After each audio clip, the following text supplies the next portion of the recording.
Donc, la semaine dernière, j'ai donné une introduction et j'ai énoncé deux résultats. Un en théorie de Gromov-Witten, c'est-à-dire qui concernait les espaces de modules de courbes dans des variétés algébriques. Et un second résultat plus relié à la théorie des invariants de Donaldson-Thomas, donc sur des espaces de modules de faisceaux cohérents. Et le but d'aujourd'hui, c'est de dire plus de choses sur le résultat du côté Gromov-Witten. Et les deux prochains cours seront consacrés au résultat du côté DT. Donc du côté Gromov-Witten, la semaine dernière, j'avais fait quelques rappels sur l'espace de modules, tout d'abord des courbes. Donc espace de modules des courbes avec n points marqués qui sont stables.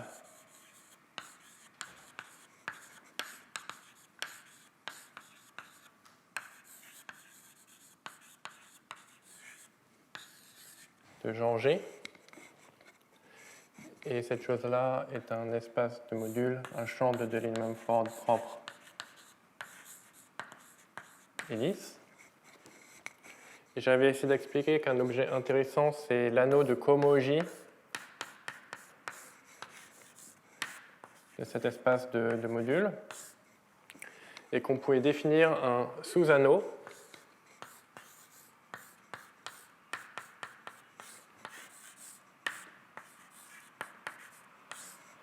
qui est le sous-anneau tautologique.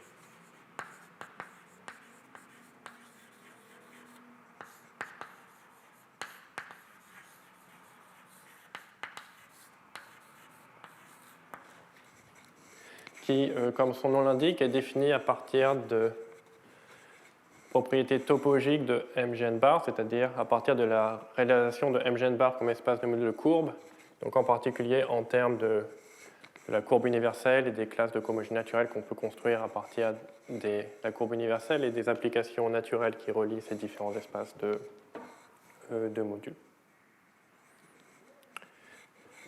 Et donc j'avais aussi rappelé qu'en genre 0, ces deux choses-là sont les mêmes, mais qu'en genre supérieur, en général, ils sont différents. Et donc cette chose-là est en général plus petite que la cohomologie entière. Donc ça, c'était sur les courbes. Et ensuite, donc, la théorie de Gromov-Witten s'intéresse aux courbes vers une variété x. Donc si j'ai x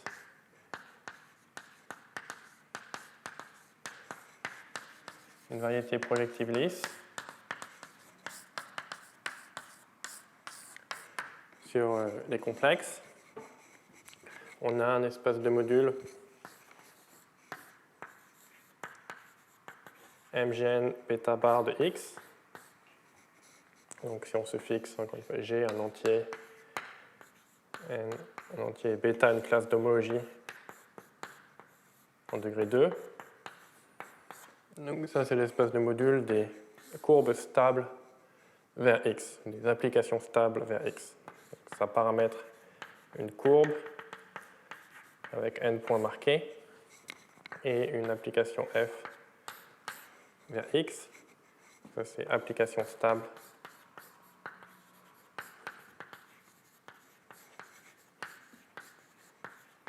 de genre G.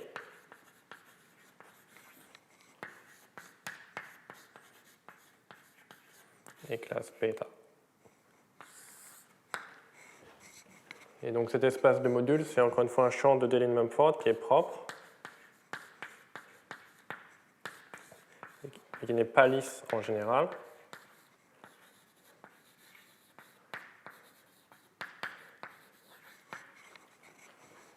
Mais néanmoins, à l'aide de la théorie donc à partir de l'étude de la théorie des déformations de ces objets, on peut définir une classe d'homologie sur cet espace de module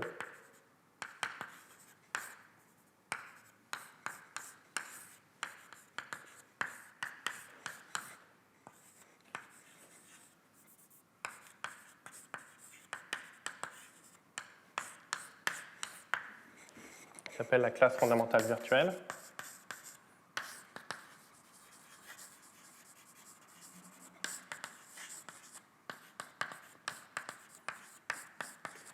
Et qui vit en un degré, donc le degré réel 2 fois un degré complexe, qui est la dimension virtuelle de l'espace de module, et qui est donnée par la formule 1-g, dimension de x moins 3, plus bêta intersecté avec la première classe de chain de x, plus n. Et donc ce que j'avais dit la dernière fois, c'est que dans le cas où l'espace des obstructions pour cet espace de module est nul, dans ce cas-là, cet espace est lisse de cette dimension, et cette classe fondamentale virtuelle, c'est la classe fondamentale au sens ordinaire d'une variété E lisse. Et en général, il faut y penser comme la classe fondamentale qu'on obtiendrait si on arrivait d'une certaine manière à annuler l'espace des obstructions.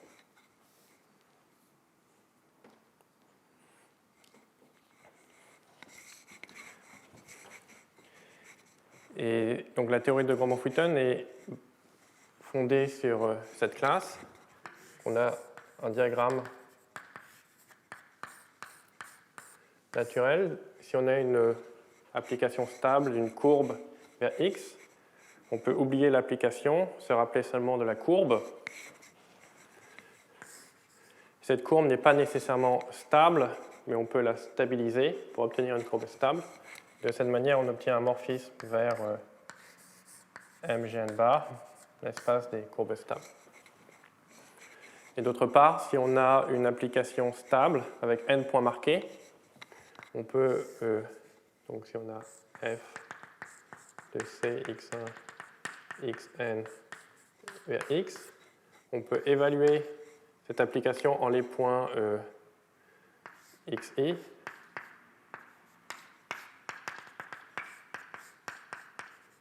Et donc on obtient un morphisme vers x puissance n.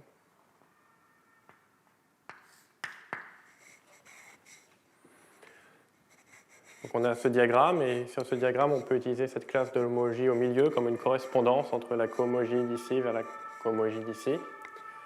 Et pour toute classe alpha, dans la cohomologie de x puissance n, on peut la tirer en arrière par le morphisme d'évaluation, utiliser cette classe de cohomologie pour intersecter avec la classe fondamentale virtuelle.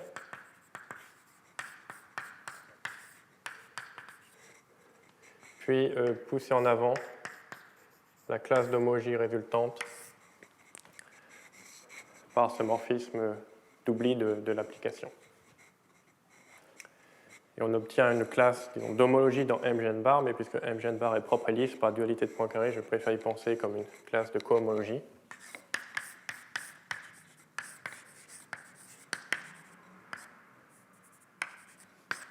Et ces classes, donc peut-être j'écris. Donc ça dépend de la variété x qu'on s'est fixée au début, ça dépend de ces paramètres numériques g, n, bêta,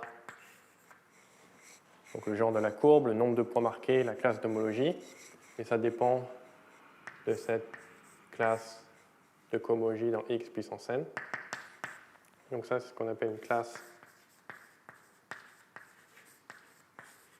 de Gromov-Witten de x. Et en fait, pour donner des énoncés corrects, je vais généraliser un tout petit peu la définition de classe de Gromov-Witten en autorisant l'insertion de classes psi. Donc la dernière fois, j'avais brièvement rappelé ce qu'était une classe psi sur mgn bar. On peut faire la même chose sur cet espace de module. Donc sur l'espace de module des courbes stables, pour chaque point marqué, donc pour chaque i entre 1 et n, on peut construire un fibré en droite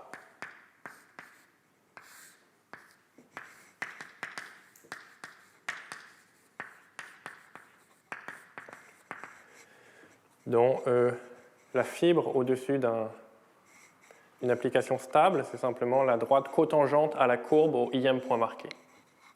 Donc c'est, disons, droite cotangente.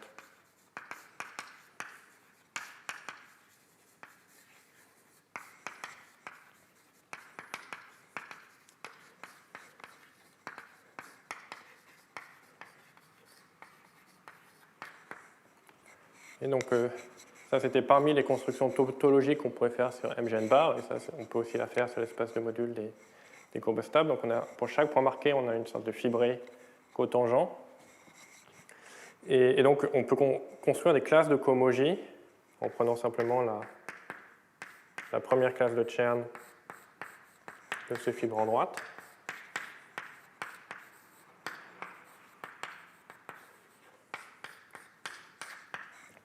Et donc on peut construire des classes un tout petit peu plus générales. Lorsqu'on se trouve au milieu, on peut simplement multiplier par des puissances de classe psi pour construire des classes plus générales. Donc si aussi on fixe K, collection d'entiers KI, alors je vais juste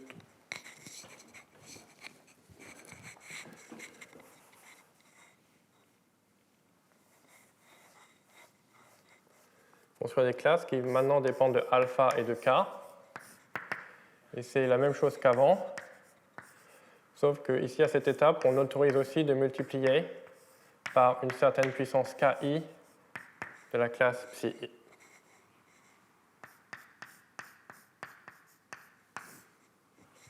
Et donc lorsque tous les KI sont nuls, c'est la même classe qu'avant.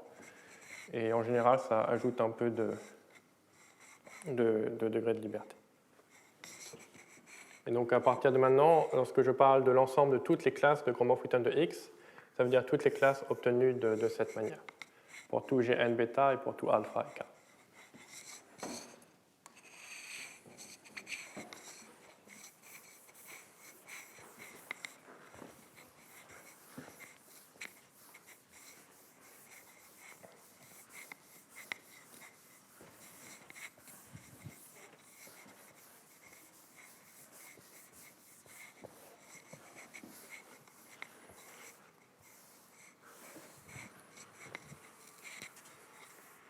Et je rappelle également donc, que cette définition qui peut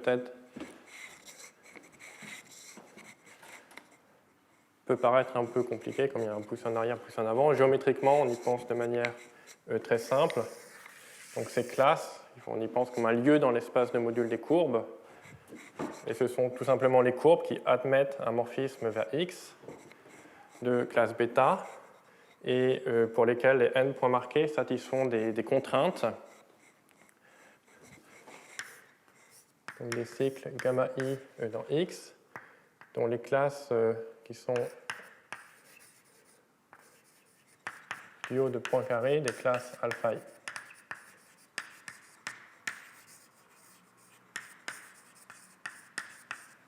Et donc pour chaque classe, ça c'est dans le cas où ils ont alpha et alpha 1 tenseur alpha n. Chaque alpha i est une classe de cohomologie dans X. Et si je fixe un cycle dans X gamma i qui est point carré dual de la classe alpha i, donc j'ai peut-être un cycle gamma 1 qui est comme ça, un cycle gamma 2 qui est peut-être juste un point, un cycle gamma 3 qui est comme ça, et je regarde toutes les courbes avec n points marqués, où le premier point marqué est contraint à être dans gamma 1, le deuxième point marqué est contraint à être dans gamma 2, etc.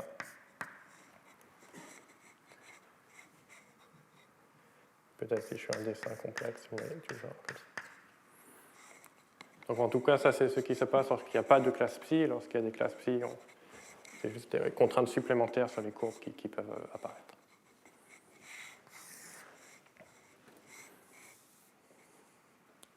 Donc ça, c'était les classes de Gromov-Witten, et finalement les invariants de Gromov-Witten.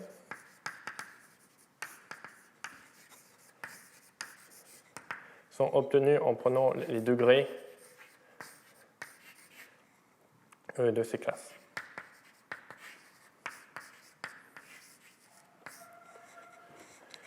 Donc soit vous pensez à ces classes comme des classes d'homologie. Dans ce cas-là, le degré est nul si on est en degré d'homologie non nul. Et si on est en degré d'homologie nul, c'est-à-dire on a juste une collection de points, le degré c'est juste la somme des coefficients de ces points.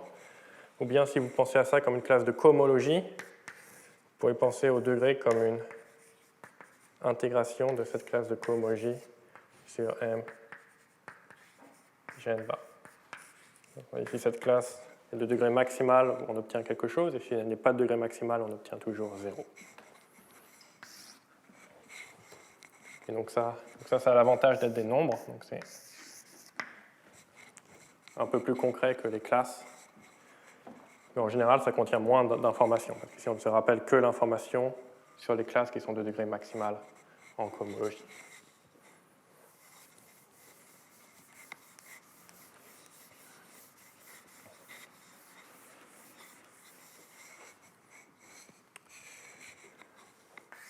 Donc, étant donné X, on a au moins deux questions naturelles qu'on peut se poser.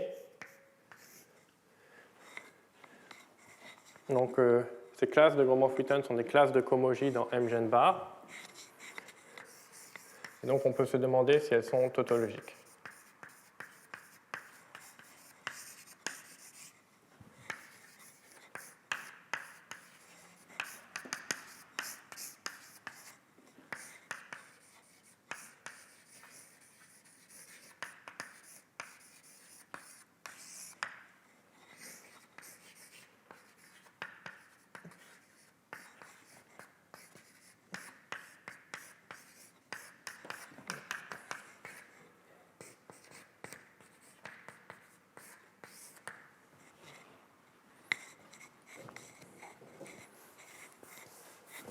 Et la deuxième question, qui est peut-être un peu moins précisément formulée, c'est de savoir comment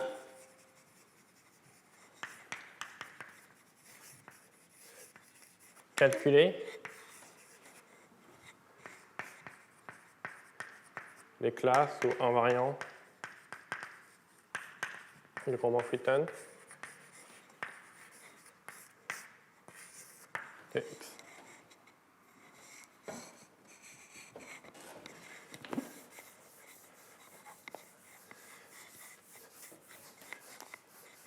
Et les deux questions sont reliées puisque, en un certain sens, la note tautologique, le sous-anneau tautologique de la cohomologie de MG bar, c'est plus ou moins la partie de la cohomologie qu'on comprend d'une certaine manière. Donc, dire que les choses sont tautologiques, ça veut peut-être dire qu'on a une chance de pouvoir calculer.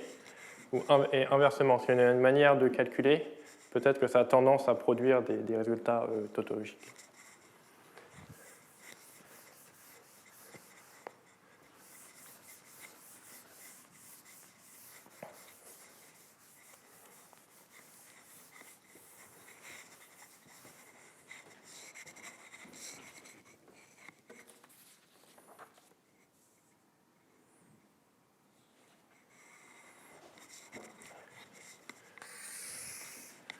Okay, donc pour n'importe quel x, on peut poser ces deux questions. Alors on peut commencer par les x les plus simples qui soient.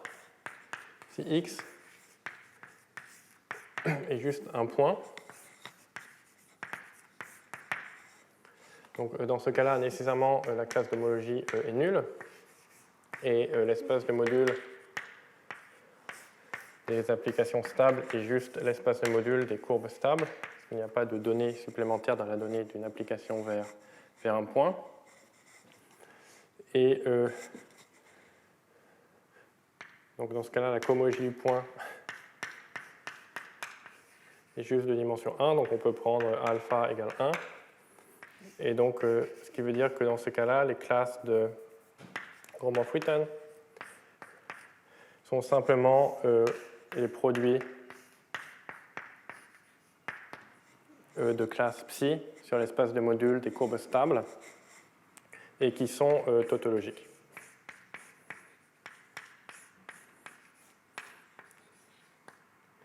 Ça, c'est un fait que j'avais rappelé la semaine dernière, que les classes psi sur l'espace de module des courbes stables sont des exemples, et peut-être l'exemple le plus simple de classe tautologique. Donc ça donne une réponse quasi triviale à la question 1, parce que donc dans le cas du point, il n'y a rien d'intéressant sur les classes de cohomologie du point. Donc ce qui reste, c'est juste les classes psi, mais on a mis les classes psi plus ou moins par convention, qui sont tautologiques de toute façon, donc il n'y a pas grand-chose d'intéressant. Quelque chose d'un peu plus intéressant, c'est la question 2, est-ce qu'on peut calculer classe et invariant? Donc en un sens, juste cette chose-là calcule les classes, si on pense aux classes tautologiques comme quelque chose qui s'exprime en termes de classe psi ou de classe kappa. Et la question plus intéressante, c'est comment calculer les invariants de Gromov-Witten. Donc ça va être une remarque qui ensuite peut être plus générale, qui est si on connaît les classes en termes de générateurs plus ou moins explicites, est-ce qu'on peut en déduire les invariants, c'est-à-dire est-ce qu'on peut calculer ce degré d'une manière relativement explicite. Donc ici, les invariants, ça va être l'intégrale sur mgn bar de ces puissances de classe psi.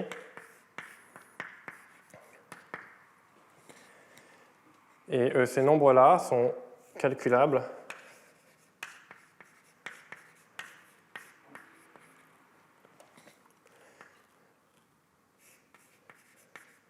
par la conjecture de Witten.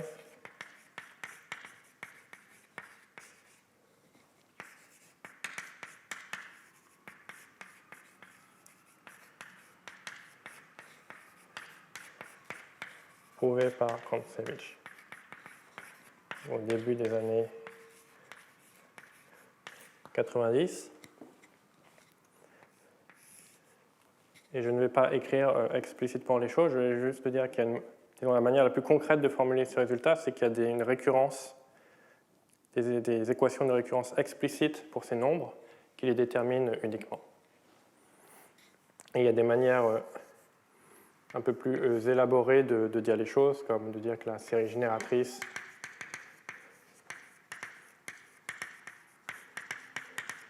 de ces nombres est une fonction tau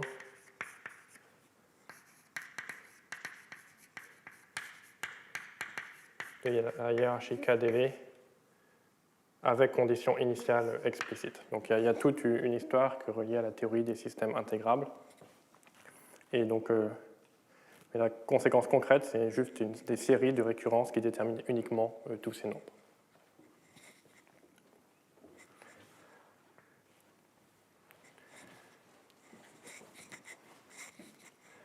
Et donc ça c'est donc cette histoire, c'est la réponse à la question du calcul des invariants de Gromov-Witten du point. Et en un sens, c'est déjà une histoire. Donc cette histoire-là est déjà une histoire non triviale. Il faut comprendre quelque chose sur la géométrie de mgn bar pour pouvoir dire quelque chose sur ces nombres.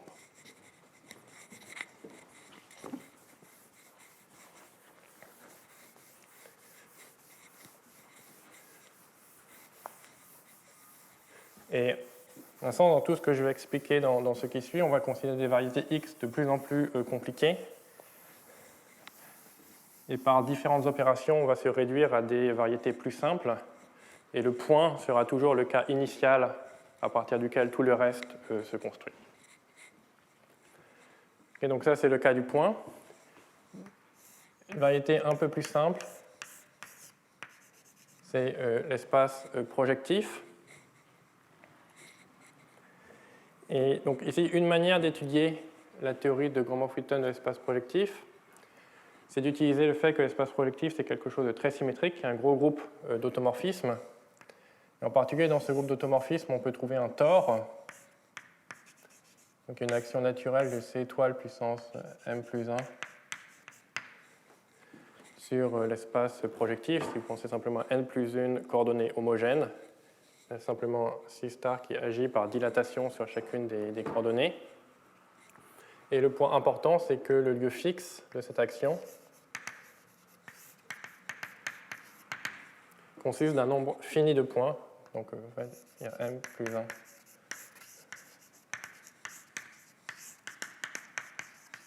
point fixe. Et pourquoi est-ce que cette chose-là est utile? C'est parce qu'en théorie de Gromov-Witten, il y a un résultat général, il y a une formule de localisation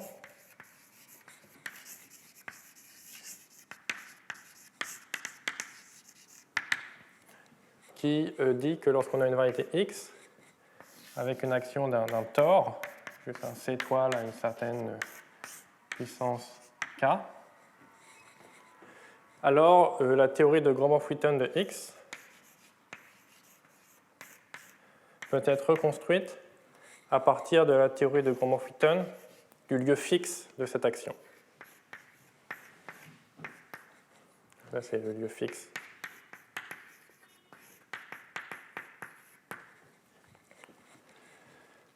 Et donc, en particulier, pour les variétés qui admettent des actions de Tor avec un nombre fini de points fixes isolés, cette formule va nous dire que la théorie de Gromov-Wheaton de ces espaces peut s'exprimer en termes de la théorie de Gromov-Wheaton simplement de points, qui est comprise par la description précédente.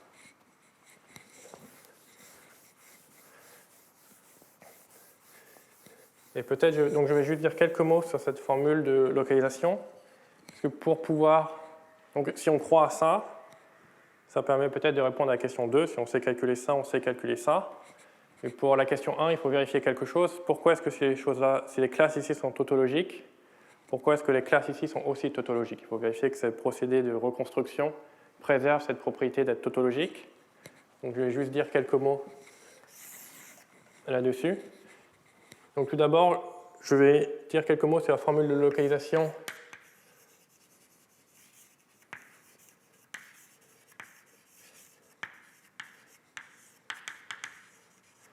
disons ordinaire, donc peut-être bot.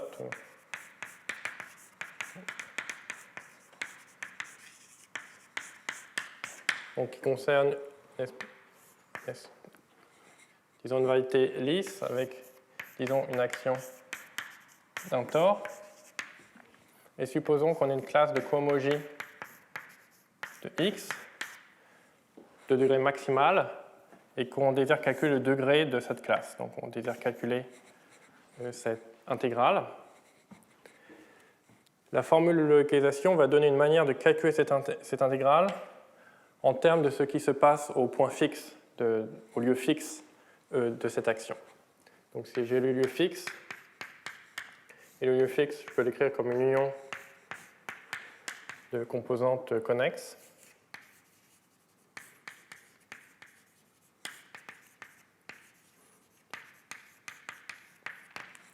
Donc cette intégrale va être écrite comme une somme sur ces composantes et d'intégrale sur ces différentes composantes du lieu fixe. Et pour pouvoir écrire cette formule, il faut utiliser le langage de la cohomogie équivariante. Donc il y a une notion de cohomogie T équivariante de X qui a un morphisme naturel vers la cohomogie de X au sens ordinaire. Et cette cohomogie équivariante, c'est toujours un module sur la cohomogie équivariante, T équivariante du point, qui est une algèbre de polynômes en K variable T1, Tk, si le groupe qui agit, c'est C étoile puissance K. Et donc pour écrire cette formule, il faut faire un choix de relèvement de cette classe ici en une classe équivariante ici. Et ensuite, on peut écrire la formule. Donc on prend cette classe équivariante, on la restreint au lieu fixe et on la divise par la classe de l'heure T équivariante du fibré normal au lieu fixe dans X. Donc ça, c'est la formule. Donc juste quelques mots pour pourquoi est-ce que ça a un sens. Donc alpha, c'est une classe de degré maximal, puisqu'on veut l'intégrer sur X. Le rang du fibré normal, c'est la différence entre la dimension de X et la dimension du lieu fixe. Donc ce quotient, cette classe est de degré maximal, divisé par cette classe de degré, la différence des dimensions. Cette chose-là a bien degré égal à la dimension du lieu fixe, donc ça a un sens de l'intégrer. Ce qui n'est peut-être pas très clair, c'est pourquoi est-ce qu'on a le droit de diviser par une classe de cohomologie. Donc c'est une partie de l'énoncé de cette formule que cette classe de l'aire T équivariante, donc qui est un élément de la cohomologie T équivariante, elle est inversible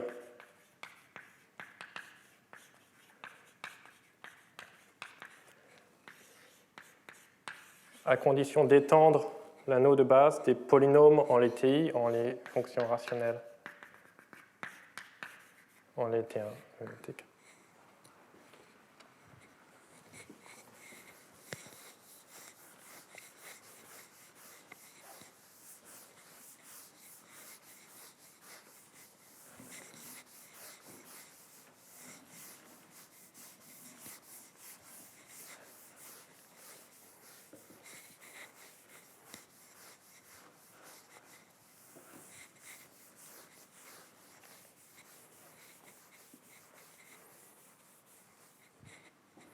Donc ça, c'est la formule de localisation classique, juste pour un tore qui agit sur une variété lisse, et ça permet de réduire le calcul d'intégral sur x. X est peut-être compliqué, à des intégrales sur le lieu fixe, qui est peut-être plus simple, donc ce qui simplifie les calculs. Donc cette chose-là a plein d'applications. Peut-être juste un seul exemple. On peut voir la formule des caractères de Weil en théorie des représentations des algèbres et groupes de Lie comme un exemple de cette formule appliquée à la variété des drapeaux. Okay. Et de notre point de vue, ce qui nous intéresse, c'est qu'il y a une version de cette formule, non pas sur x, mais sur l'espace de module des courbes des applications stables vers x. Donc si on est dans ce cadre où t agit sur x, alors il y a une action induite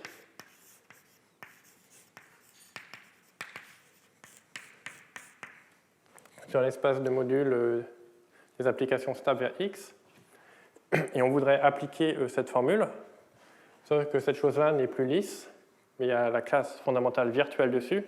Donc ce qu'on veut, c'est une version de cette formule où on intègre contre la classe fondamentale virtuelle sur MGN bar. Autrement dit, on a une formule pour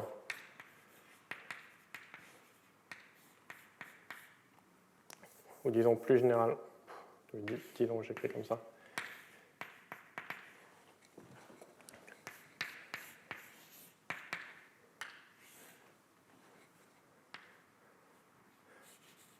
Donc peut-être maintenant j'appelle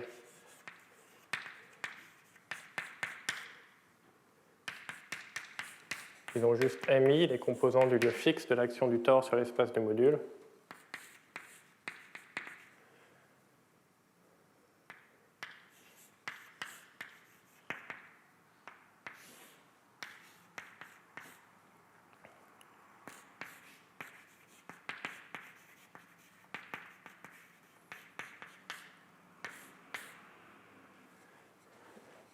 Donc, après, cette chose-là n'est pas lisse, on ne peut pas appliquer cette formule, mais à condition de mettre virtuel partout, il y a une version de cette formule.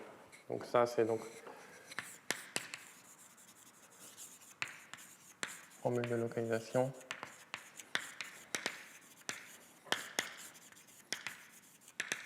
Une théorie de Gromov-Witten qui est due à Graeber pendant les pandémies.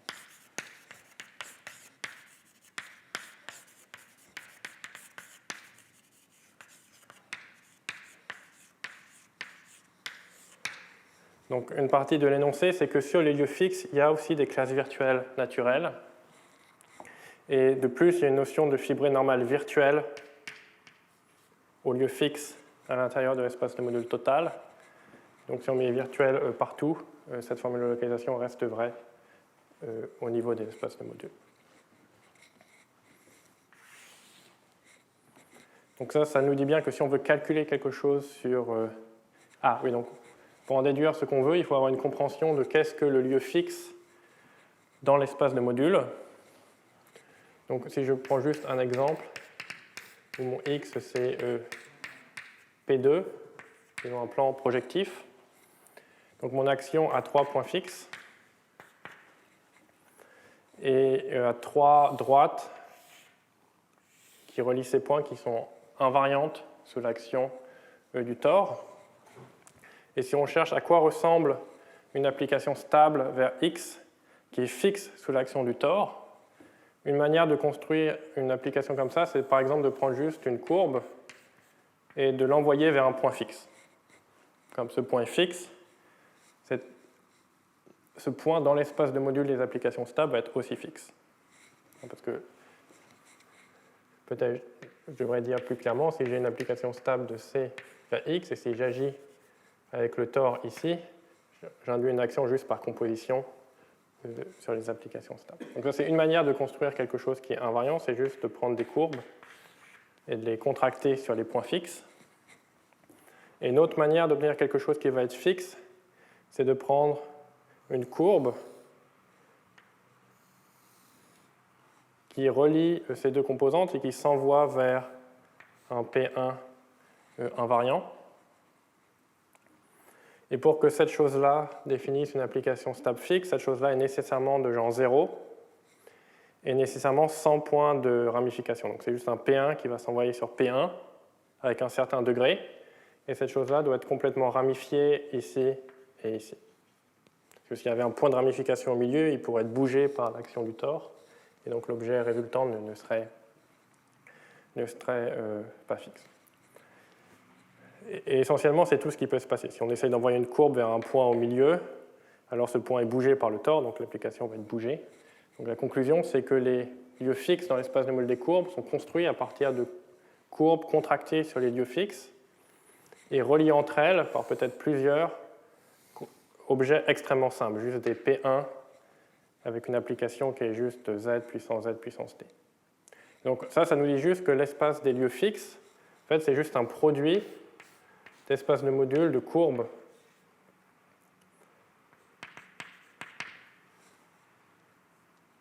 pour chaque point fixe, on a éventuellement plusieurs espaces de modules de courbes. Donc ça nous dit bien qu'en effet, la théorie de Gromov-Witten de ces espaces avec un nombre fini de points isolés va se réduire à la théorie de Gromov-Witten du point, donc juste l'étude de l'espace de modules des courbes. Et la seule chose qu'il faut comprendre pour comprendre pourquoi est-ce que cette chose-là préserve la propriété d'être tautologique, il faut comprendre qu'est-ce qui se passe dans cette expression ici. Donc il faut comprendre le fibré normal au lieu fixe, fibré normal virtuel. Et il y a plusieurs contributions, mais je vais juste mentionner brièvement pour voir d'où est-ce que ces classes psi ou ces classes tautologiques apparaissent. Donc elles apparaissent déjà lorsqu'on fait ce type de localisation. Donc si vous avez une courbe, une application stable dans le lieu fixe, donc ça ressemble à ça, et une manière de se donner une direction normale à ce lieu fixe, c'est par exemple d'essayer de déformer ce nœud pour produire une courbe lisse. Lorsqu'on fait ça, la courbe ne sera plus dans le lieu fixe, mais on bouge du lieu fixe dans le lieu général. Et donc pour chacun de ces nœuds, il y a une contribution de ce type qui donnera une contribution dans cette formule. Donc pour pouvoir appliquer cette formule, il faut savoir quelle est cette contribution. Et ici, il faut utiliser un fait général que si on a une courbe nodale avec un nœud et qu'on déforme simplement ce nœud, alors le fibré normal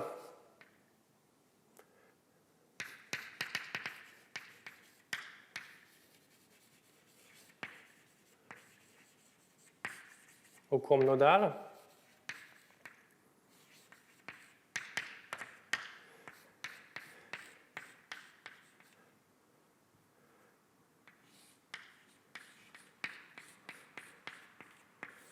et si cette courbe nodale est obtenue en recollant la courbe C1 et la courbe C2, en identifiant le point P1 avec le point P2, et donc si on fait ça en famille, on a vraiment une famille de courbes nodales. Donc le fibré tangent à ce point-là, ça définit un fibre en droite sur la base de notre famille. De la même façon, le fibré tangent au point P2, ça définit un fibre en droite sur la base de la famille. Et l'énoncé, c'est que le fibré normal à la famille de courbes nodales est canoniquement isomorphe à ce produit tensoriel de fibres en droite. Et donc du coup, on voit que cette chose-là va apparaître dans ce dénominateur. Et donc ça va exactement produire des classes psi, parce que les classes psi sont exactement les fibres en droite, dont les fibres sont les fibrés cotangents. Donc, ici, on a des fibrés tangents, donc il va avoir peut-être l'opposé de classe psi sur ces espaces de modules qui vont apparaître. Donc ici, c'est juste, je voulais mentionner ça parce que ça permet de comprendre pourquoi est-ce qu'on introduit ces classes psi dans la définition générale des classes de Gromov-Witten. C'est que même si on n'en veut pas au début, mais qu'on essaye de calculer les classes de Gromov-Witten par ce type de formule de localisation, elles vont apparaître automatiquement à cause de ce fait géométrique que lorsqu'on cherche à déformer un nœud, il y a des classes psi qui apparaissent. Et déformer un nœud, ça apparaît naturellement comme direction normale à un lieu fixe d'une action. Et la dernière remarque, c'est qu'il y a d'autres morceaux qui apparaissent ici.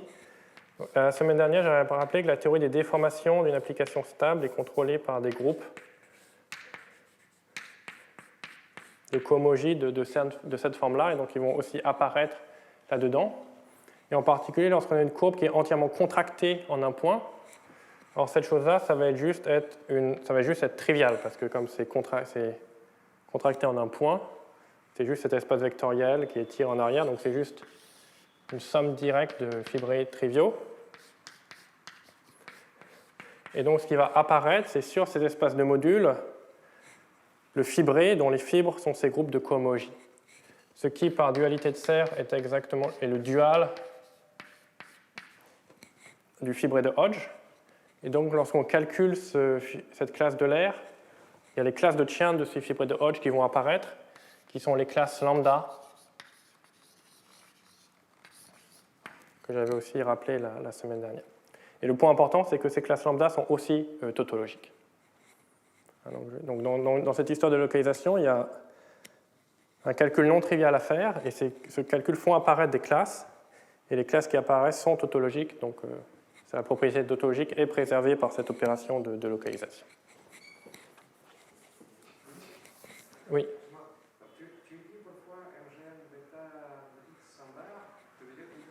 Ah non, ça c'est juste une erreur, c'est qu'il aurait fallu qu'il y ait une barre, et aussi également.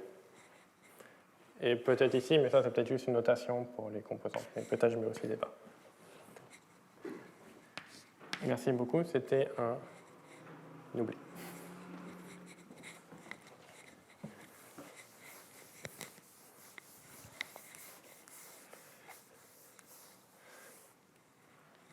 Et donc la conclusion de cette histoire de localisation, c'est que si on a une variété comme l'espace projectif, ou plus généralement des grassmanniennes, ou des variétés de drapeaux, des variétés homogènes, qui admettent une action d'Hathor avec un nombre fini de points fixes, alors la formule de localisation donne une réponse aux questions 1 et 2. On peut l'utiliser pour calculer les classes de Gromov-Witten en se ramenant au cas du point. Et en particulier, les classes de Gromov-Witten sont tautologiques à cause de cet argument.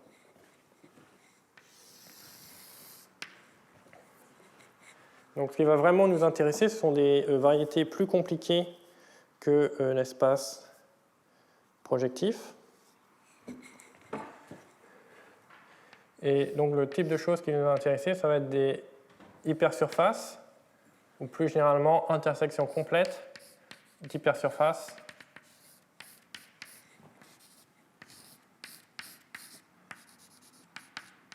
dans l'espace projectif. Donc je considère l'espace projectif de dimension m plus r, et je considère R hypersurface.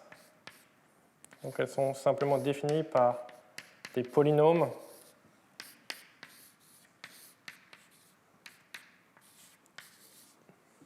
en les coordonnées homogènes de l'espace projectif Pm plus R, et donc ce sont des polynômes homogènes de certains degrés.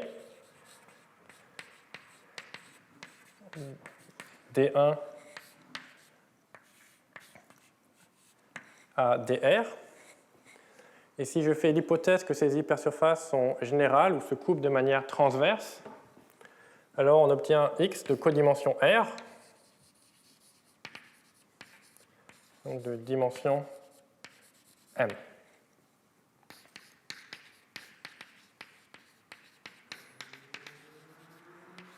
Donc on obtient une intersection complète. Et autrement, si j'ai une variété d'une dimension de codimension R dans l'espace projectif, j'ai besoin d'au moins R équations pour la définir. Et si j'ai besoin d'exactement R, on a une intersection complète. Et encore une fois, ici, tout ce qui m'intéresse, c'est lisse. Donc je mets lisse partout. Donc si vous prenez juste R hypersurface générale, elles vont être lisses, elles vont s'intersecter de manière transverse et vont produire une intersection complète lisse.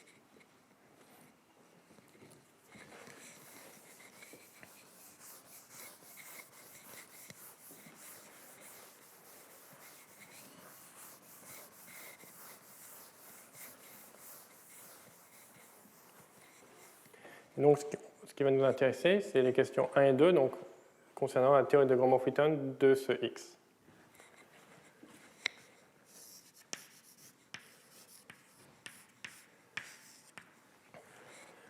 Et donc maintenant, la difficulté, c'est qu'en général, contrairement au cas de l'espace projectif, ces X sont des objets nettement plus non linéaires, et en général, ils n'ont pas d'automorphisme continu. Il n'y a pas d'action de tore sur de tel X. Donc, on ne peut pas appliquer cette idée de localisation pour se réduire immédiatement à des variétés plus simples. peut-être juste une remarque, c'est que dans le cas très particulier où tous les degrés sont 1, on intersecte juste des hyperplans, donc dans ce cas-là, X c'est juste un espace projectif, et dans ce cas-là, il n'y a pas de problème parce qu'on est juste ramené au cas précédent. Donc le cas qui va être difficile, c'est lorsque les degrés ne sont pas 1. On intersecte vraiment des choses non linéaires, et donc c'est vraiment compliqué.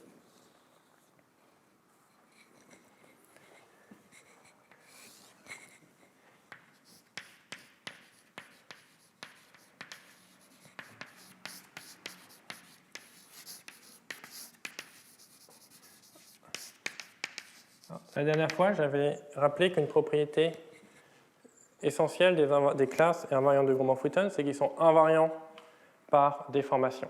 C'est-à-dire, si l'on inclut X dans une famille lisse de variétés lisses, alors les classes et invariants de Gromov-Witten ne changent pas. Donc ça veut dire dans ce cadre que la théorie de Gromov-Witten de X ne dépend que de, disons, la dimension et des degrés, D1, dr. Parce que l'espace des intersections complètes lisses est connexe. C'est juste le complément de certaines hypersurfaces discriminants. Et comme on est en géométrie complexe, ce complément est connexe. Donc on peut relier n'importe quelle hypersurface lisse, intersection complète lisse, à une autre intersection complète lisse par une famille continue d'hypersurfaces lisses. Et donc, autrement dit, c'est les classes et invariants qui nous intéressent. Elles ne dépendent que des degrés de ces polynômes et non pas des coefficients précis de ces polynômes. Lorsqu'on varie ces coefficients un peu, les invariants de Gromov-Witten restent les mêmes.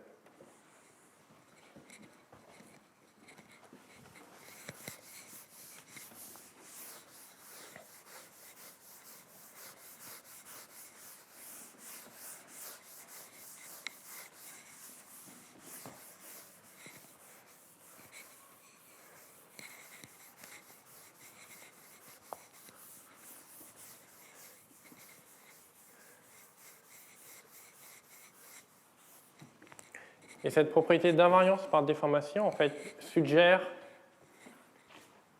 une approche à cette question, qui est de dire que j'ai ma variété X, mais lorsque je veux calculer quelque chose sur ce X. Et si je mets X dans une famille à un paramètre, donc j'introduis peut-être un paramètre T, pour déformer les équations de x. Et du moment que xt reste lisse, ce qui m'intéresse ne change pas. Donc, ce qui est ici, je peux essayer de le calculer ici, je peux essayer de le calculer ici. Et maintenant, je peux essayer de prendre une famille qui a une limite singulière.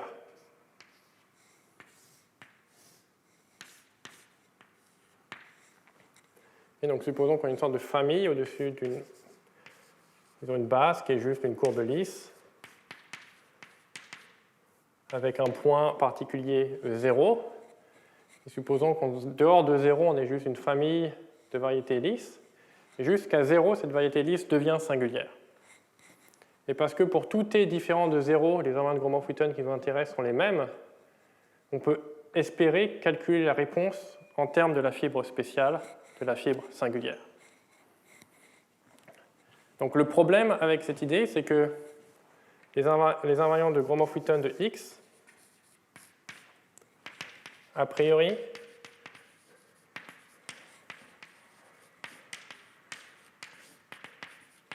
ne sont définis que si x est lisse.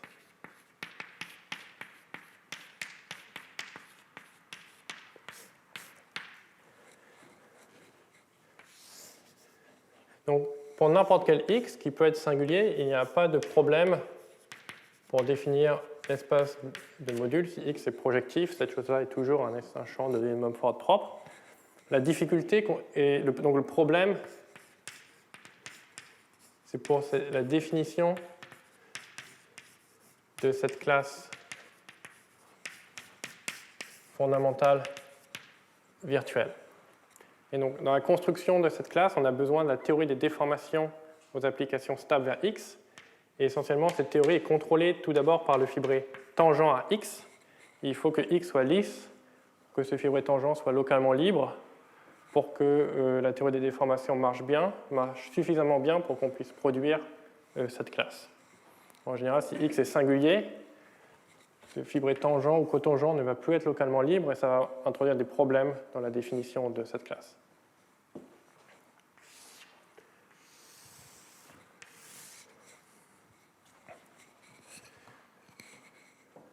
Donc, néanmoins, il y a une manière de faire marcher cette idée de dégénérescence, c'est-à-dire d'aller d'une variété lisse vers une variété singulière, à condition que les singularités qui apparaissent ici soient le plus simple possible. Donc il y aura une formule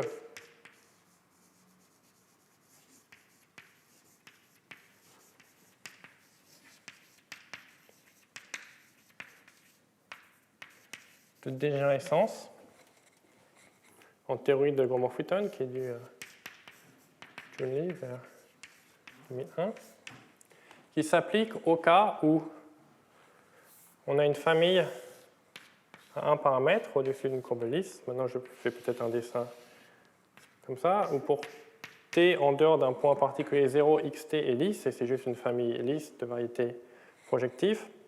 Et au-dessus de 0, on fait l'hypothèse que la fibre spéciale est singulière, mais cette singularité est du type le plus simple possible. On a juste deux composantes. Donc la fibre spéciale x0 a deux composantes irréductibles qui sont lisses toutes les deux. y1, y2 sont lisses.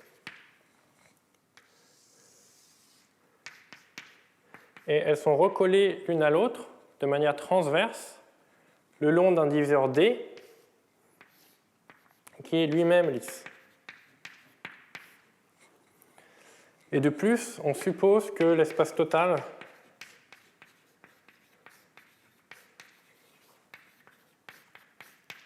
est lisse. Et donc cette chose-là, c'est un exemple de dégénérescence semi-stable, juste un espace total lisse, et la fibre spéciale qui a un diviseur à croisements normaux. Et ici, c'est un type particulier, c'est non seulement un croisement normaux, mais on demande qu'il y ait seulement deux composantes qui s'intersectent le long d'un diviseur lisse. Donc c'est un type particulier de dégénérescence semi-stable.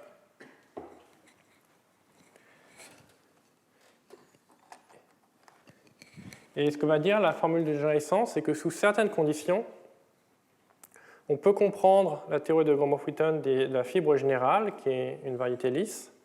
Donc on peut comprendre les courbes qui vivent dans cette variété en termes de courbes, donc de version de la théorie de Gromov-Witten pour cette variété singulière. Donc si on a une courbe comme ça dans la fibre générale, cette courbe va dégénérer vers quelque chose, vers la fibre spéciale.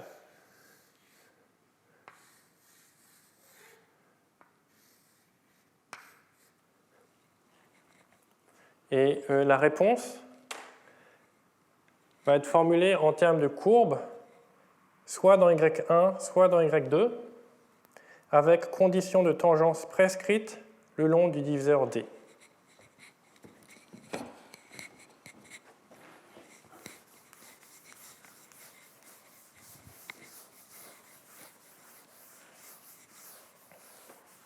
Autrement dit, pour écrire cette formule de dégénérescence, il faut étendre le domaine de validité de la théorie de Gromov-Witten. Jusqu'à présent, j'ai parlé de variété X projective lisse et j'ai expliqué qu'est-ce que ça voulait dire de parler de la théorie de Gromov-Witten de X. Et lorsqu'on essaye de dégénérer X en des morceaux, recollés le long d'un diviseur, ce qui va apparaître naturellement, c'est la nécessité de considérer un cadre plus général dans lequel le point de départ n'est pas une variété X, mais une variété X munie d'un diviseur lisse, donc une paire.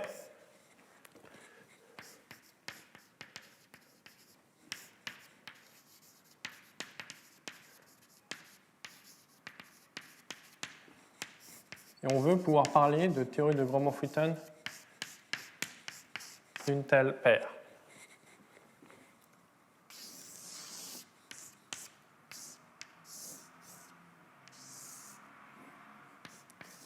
Qu'est-ce que ça veut dire? Donc, auparavant, en théorie de Gromov-Witten, on considérait des applications stables vers X. Et maintenant, ce qu'on veut considérer, ce sont des applications stables vers X, mais avec intersection, conditions de tangence prescrites le long de D. Autrement dit, si on fixe Gn bêta, comme avant, mais si on fixe aussi pour chaque, donc on va avoir n points marqués x1, xn, et si on fixe des ordres de contact mu1, mu-n, des entiers positifs, on aimerait considérer l'espace de modules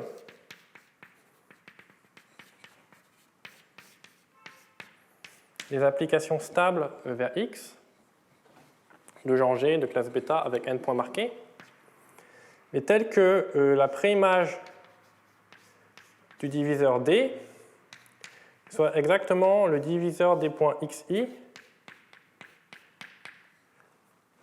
avec multiplicité mu-i. C'est-à-dire, je veux que ma courbe, que la courbe intersecte proprement le diviseur D. Les seuls points de contact possibles avec le diviseur D sont des points marqués. Et l'ordre de contact de cette courbe avec ce diviseur à ce point marqué est l'entier mu-i qu'on s'est fixé au départ. Donc ça, c'est juste regarder les applications stables vers X avec conditions de tangence prescrites le long du diviseur D. Donc ce qui est à la fois très naturel d'un point de vue, disons, purement de géométrie énumérative, une courbe intersecte toujours un diviseur, on peut essayer d'imposer ce type de conditions. Et c'est également ce qu'on veut faire lorsqu'on veut essayer de comprendre ce type de dégénérescence, ça va être ce type de courbes qui vont apparaître dans les morceaux de la fibre spéciale lorsqu'on essaye d'appliquer la formule de dégénérescence. Ici, il y a un problème qui est que si on essaie de définir cet espace de modules, il n'est pas compact.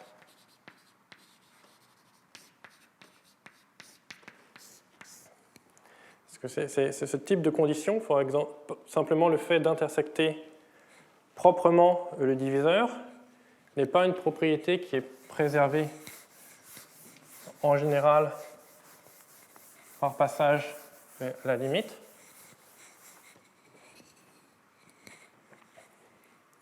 Ici j'ai un diviseur D. Ici j'ai une courbe qui intersecte D, disons en un seul point avec une certaine multiplicité. On peut imaginer que sous certaines conditions, on a des familles de courbes dont la limite est une courbe entièrement contenue dans D.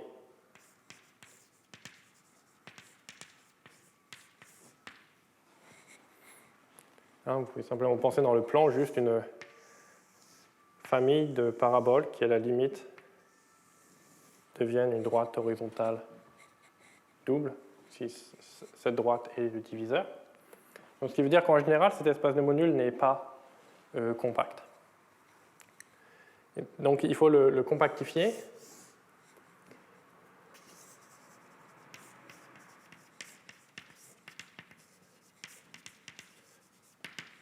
Et il y a une notion d'application stable relative.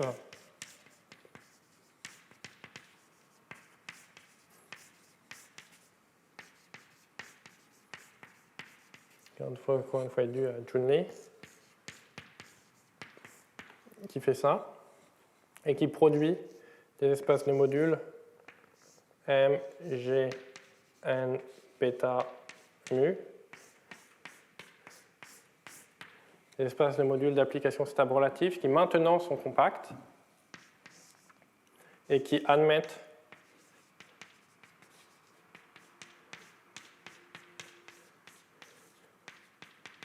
une classe fondamentale virtuelle qu'on peut utiliser pour définir des classes de Gromov-Witten et des invariants de Gromov-Witten relatifs, c'est-à-dire qui s'appliquent à une paire X de X relativement au diviseur D.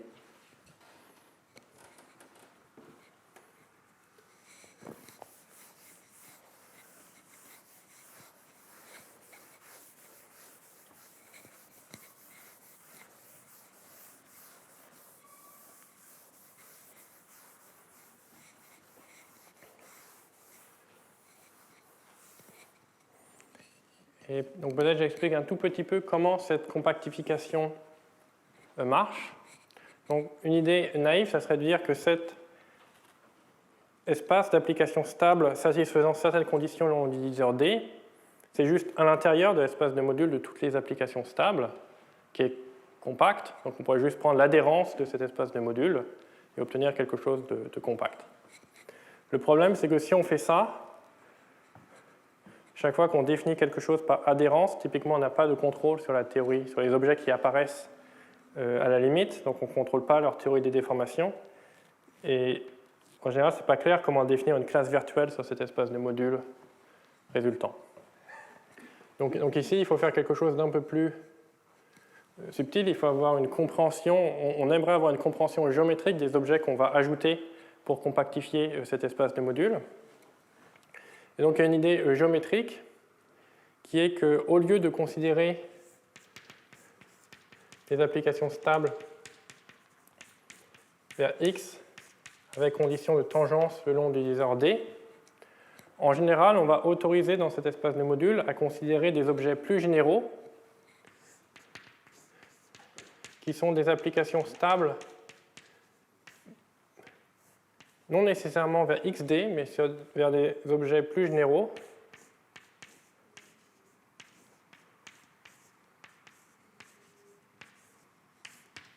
obtenus en dégénérant la paire XD. Donc l'idée, c'est qu'on va compactifier cet espace de module en autorisant le but de cette application à être modifié. Et ici, la construction de base, c'est la dégénérescence au code normal.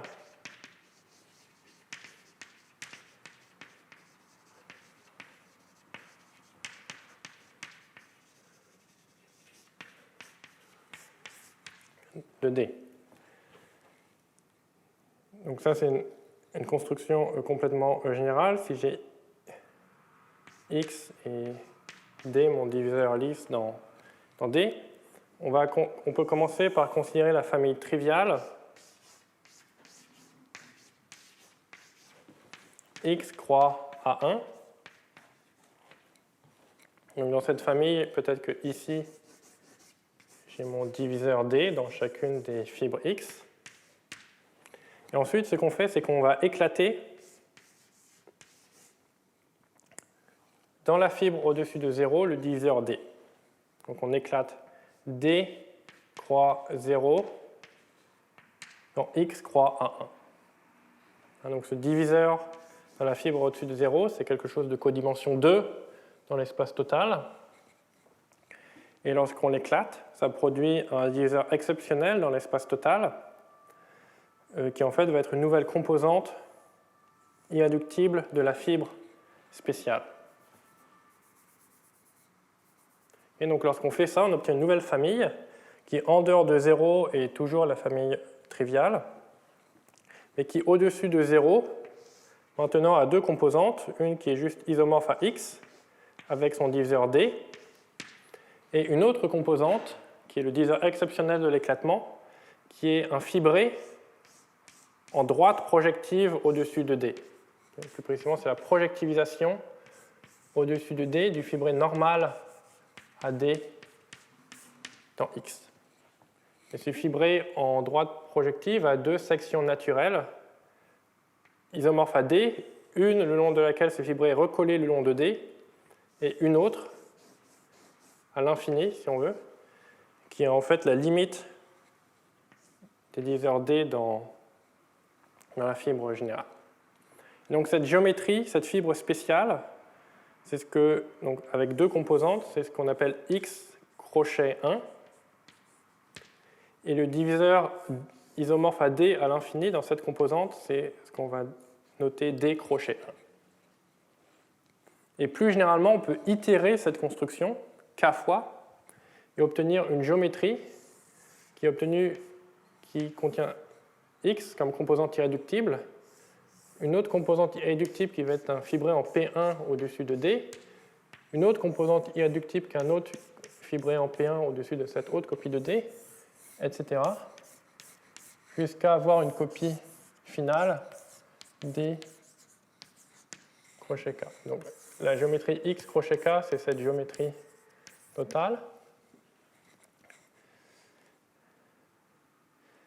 Donc c'est juste obtenu en itérant cette construction.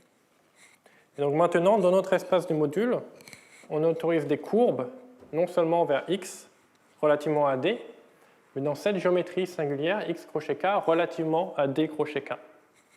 Par exemple, on autorise une courbe comme ça, une courbe comme ça, une courbe comme ça, une courbe comme ça. Et l'idée, c'est que les conditions de tangence qu'on veut imposer après au début le long de D, maintenant on l'impose le long de ce dernier diviseur D crochet K à l'infini. Et finalement, pour avoir une application stable relative, on impose un certain nombre de conditions. En particulier, on demande que toutes les intersections avec ces diviseurs intermédiaires soient propres. Il n'y a aucune composante de la courbe qui s'envoie à l'intérieur d'un de ces diviseurs. Et de plus, il y a une condition de recollement qui est qu'à chacun de ces points de contact, on a un ordre de contact d'un côté et un ordre de contact de l'autre côté. On demande que ces deux ordres de contact coïncident. Et donc ça, c'est juste un certain nombre de conditions qu'on impose sur ce dessin pour avoir un objet qui soit valide comme objet de cet espace de module. Et finalement, pourquoi est-ce qu'autoriser ce type d'objet, ça résout le problème de compacité ici? C'est que si on part de ce dessin, x relativement à d, et qu'au début on a une bonne courbe avec de bonnes intersections le long de d, et si dans la limite naïve dans l'espace des applications stables vers d, on a par exemple une composante de la courbe qui s'envoie entièrement vers le diviseur, ça ne va pas être la bonne limite dans cet espace de module. La bonne limite consiste à changer x en x crochet 1, et maintenant la courbe, au lieu de tomber dans le diviseur, va tomber dans ce fibrant P1 qui est apparu.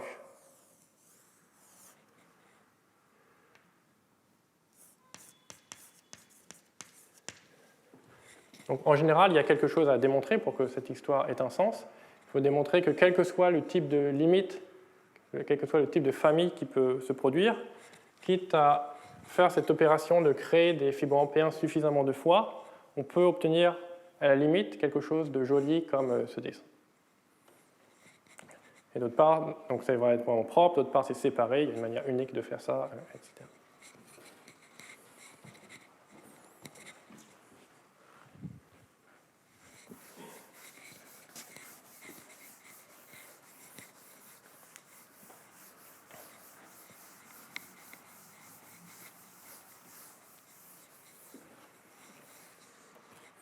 Et donc si maintenant je reviens à cette question de dégénérescence, une variété x qui dégénère en une variété qui a deux morceaux y1 et y2 recollés le long d'un diviseur d,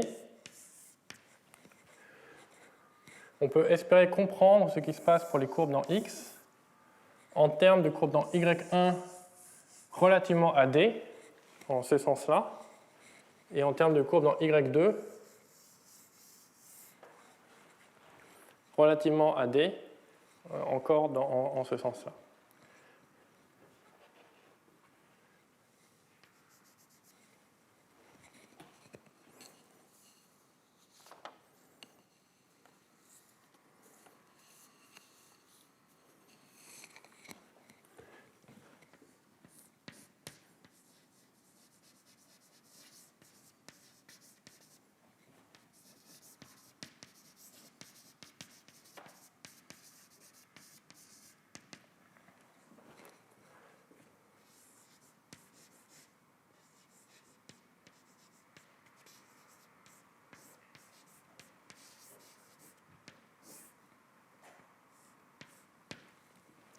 Donc supposons qu'on veuille comprendre un invariant de Gromov-Witten de x, donc pour certaines caractéristiques numériques et pour certaines insertions de classe de cohomologie dans alpha. Donc alpha, ça va être les contraintes qu'on impose à notre courbe dans X. Donc, comme tout à l'heure, peut-être ici j'ai un alpha 1. Peut-être j'ai appelé tout à l'heure gamma 1 les cycles points carrés duo aux classes alpha, peut-être gamma 2, etc. La formule de généralisation va nous dire qu'on peut retrouver ce nombre à partir de la théorie de Gromov-Witten relative, donc la théorie de Gromov-Witten de la paire Y1 relativement à D, et la théorie de Gromov-Witten relative de la paire Y2 relativement à D, sous deux conditions.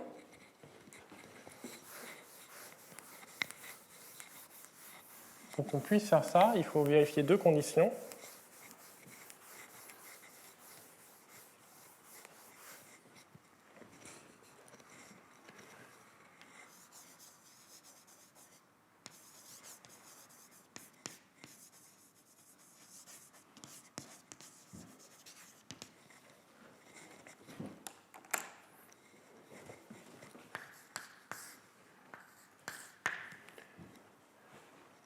Donc, si j'appelle xt, peut-être ma fibre au-dessus de t. Et si j'appelle x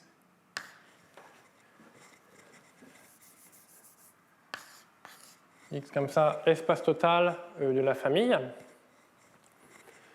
Donc, l'inclusion de la fibre dans l'espace total induit une application de l'homologie de la fibre spéciale dans l'homologie de l'espace total. Ici, peut-être une remarque, c'est que quitte à restreindre la base de la famille, on a un petit disque autour de 0. Alors l'espace total, topologiquement, se rétracte sur la fibre spéciale x0. Donc lorsque je parle d'homologie ou de cohomologie de l'espace total ou de la fibre spéciale,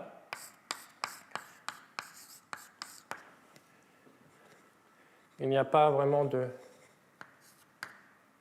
Peut-être j'appelle IT l'inclusion. Donc ça c'est un IT étoile en bas.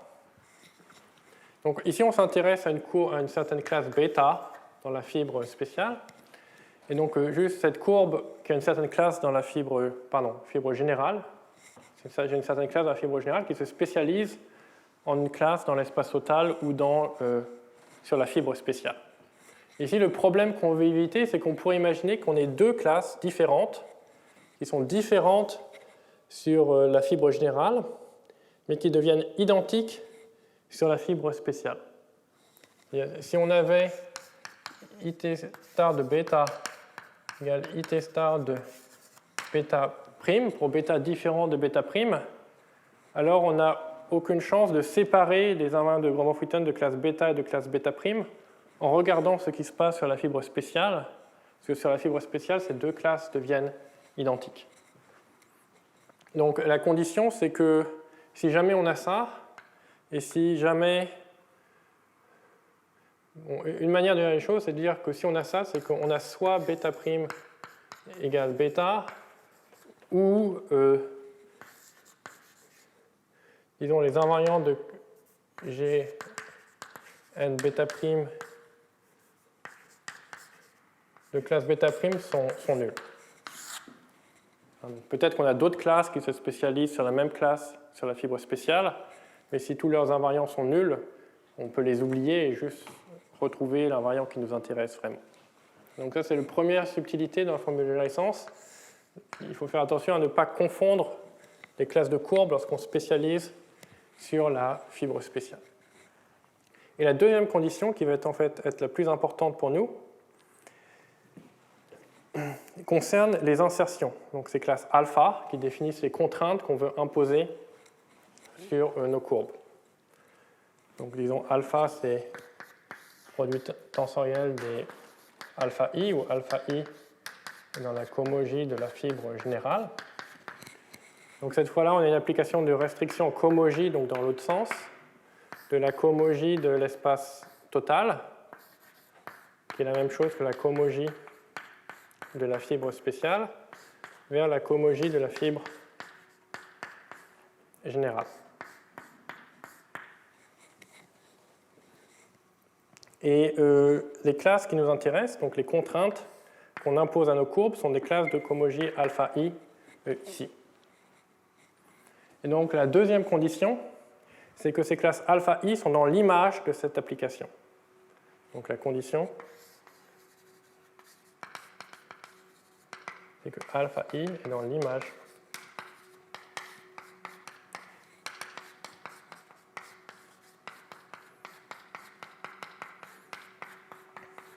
Autrement dit, on veut pouvoir étendre alpha i en une classe de cohomologie sur l'espace total et donc sur la fibre spéciale.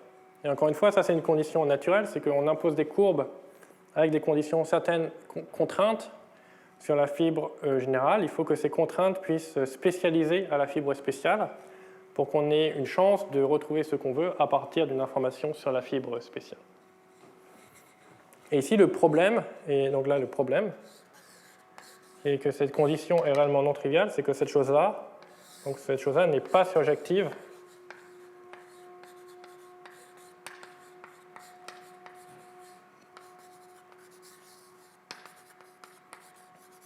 en général.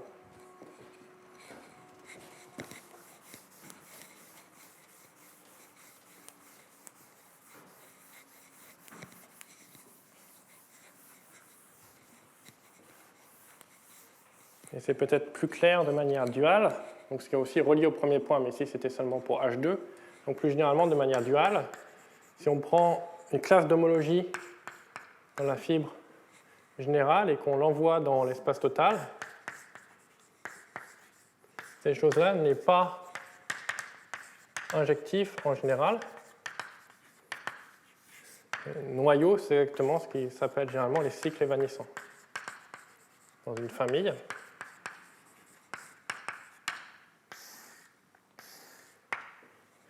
Par exemple, si notre x c'est juste une cubique dans P2, donc topologiquement c'est juste un tore comme ça, et supposons que par exemple l'équation de notre cubique, notre polynôme de degré 3, on le déforme pour le factoriser, on le produit d'un polynôme de degré 2 par un polynôme de degré 1.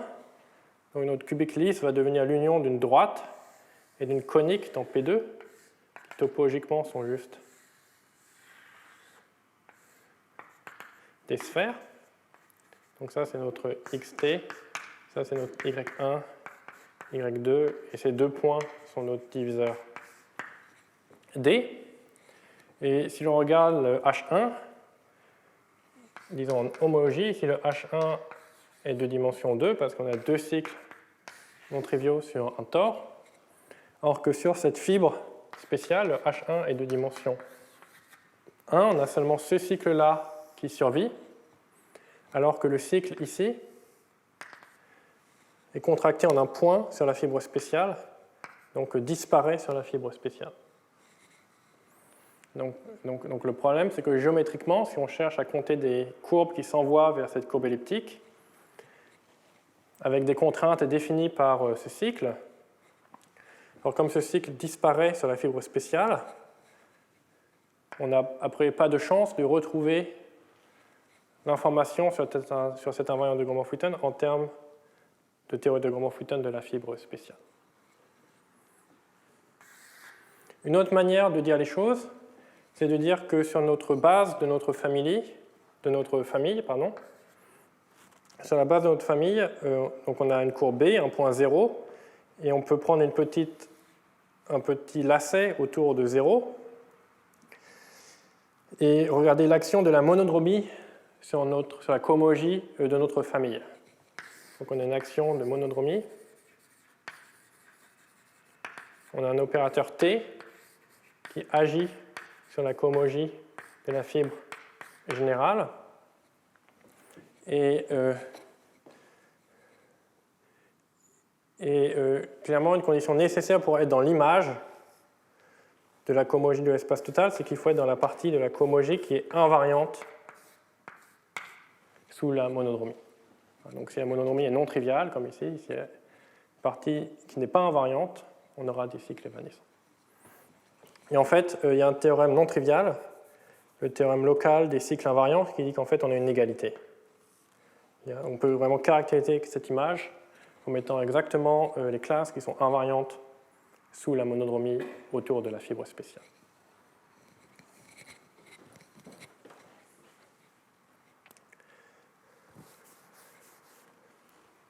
Okay, donc la conclusion de cette discussion, c'est qu'on a cette idée générale de dégénérescence de partir d'une variété lisse, peut-être de la casser en deux morceaux plus simples.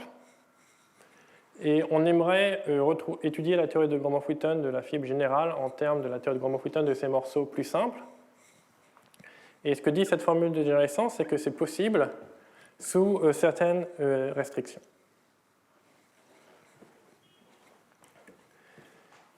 Et donc, par exemple, on aimerait appliquer ce type de technique de dégénérescence aux variétés qui nous intéressent ici, qui sont les intersections complètes dans l'espace projectif. Donc si je pars d'une telle intersection complète, on peut essayer de produire une telle famille. Et une manière relativement simple de faire ça, qui est de choisir une des équations, un des degrés, par exemple le dernier degré dr, et l'écrire comme une somme de degrés dr1 et dr2. Et on choisit des polynômes généraux, fr1 et fr2, de degrés dr1 et dr2, homogènes de degrés dr1 et dr2. Et maintenant, une manière de construire une famille qui dépend d'un paramètre t, c'est de garder les r-1 première équation et de changer la dernière équation et de remplacer l'équation fr par l'équation t fois fr plus fr1 fr2 égale à 0. Et on prend juste une famille qui va interpoler entre l'équation d'origine fr et une nouvelle équation fr1 fr2 qui a cette factorisation.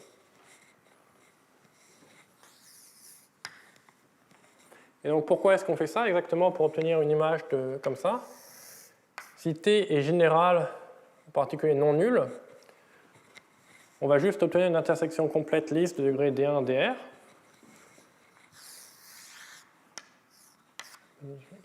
Mais si t est nul, alors on a déformé notre polynôme général de degré dr, on a un polynôme spécial qui est un produit d'un polynôme de degré dr1 et dr2. Donc lorsqu'on demande l'annulation de ce produit, on a l'annulation soit de l'un, soit de l'autre. Et donc la variété correspondante va avoir deux composantes.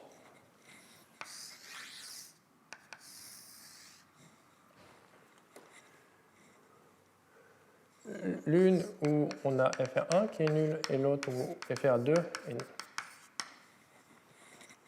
Autrement dit, on a une dégénérescence d'une intersection complète de degré d1 dr vers une union d'une intersection complète de degré d1 dr1 et d'une intersection complète de degré d1 dr2. Donc ici, donc le point, c'est d'avoir pris ces choses-là non nulles. Donc ces degrés finaux ici et ici sont plus petits que le degré dr ici. Donc d'un point de vue juste degré des polynômes, ces objets ici sont plus simples que l'objet ici. C'est la raison pour laquelle on essaye de faire ça, de prendre cet objet compliqué et de le casser en deux morceaux plus simples. Et ces deux morceaux s'intersectent, ont une intersection. Et si l'on regarde l'intersection, c'est l'endroit où on a à la fois fr1 et fr2 égale 0. Donc ça va être aussi une intersection complète, mais de dimension plus petite. C'est un diviseur.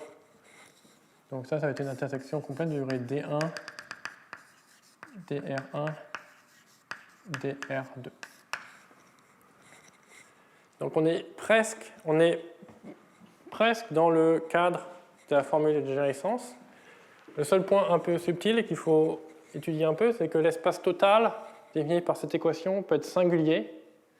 En fait, cette chose-là est singulier quelque part il y a un lieu singulier.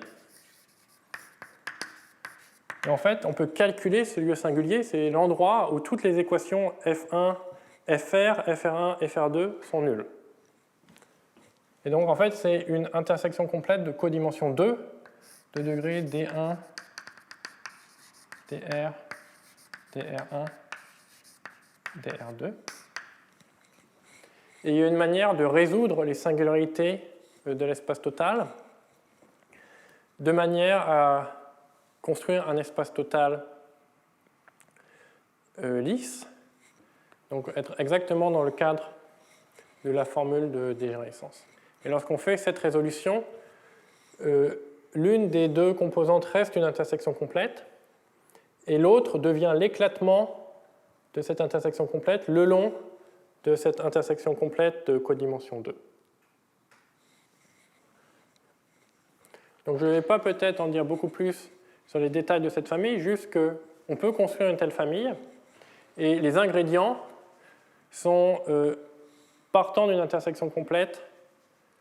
On construit la famille et la fibre spéciale en termes de 4 intersections complètes qui sont soit de même dimension et de degré plus petit, soit de dimension plus petite.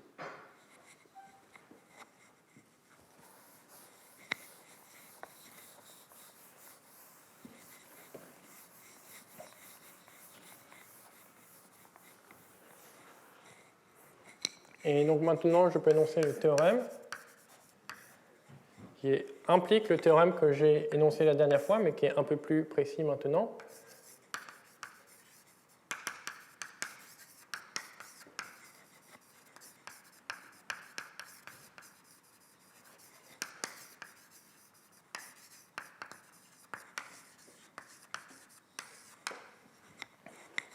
C'est que la théorie de Gromov-Witten de cette intersection de dimension m et de degré d1 dr peut être reconstruite à partir de la théorie de Gromov-Witten de ces deux intersections de dimension m et de degré dr1 donc, ou dr2. Ce diviseur, donc une intersection complète de dimension m-1 de degré d1, dr1, dr2, ou bien ce lieu de codimension 2, qui est une intersection complète de degré d1, dr, dr1, dr2.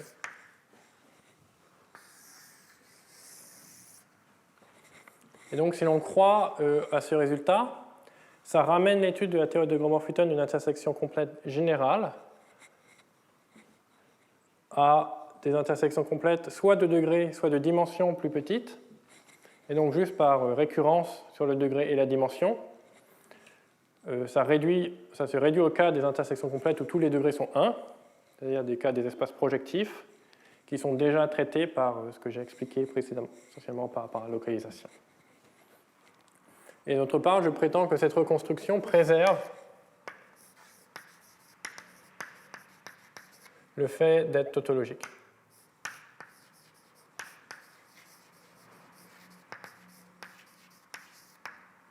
Donc si on sait que toutes les classes sont tautologiques ici, on en déduit que la classe ici est tautologique.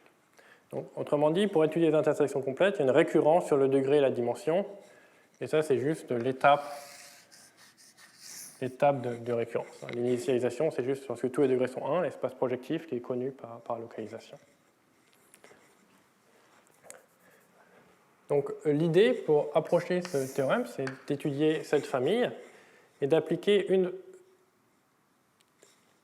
version de la formule de dégénérescence. Le problème, c'est qu'après, pour appliquer la formule de dégénérescence, il y a ces deux conditions que j'ai mentionnées ici. Et donc, il faut vérifier si ces conditions sont satisfaites ou non.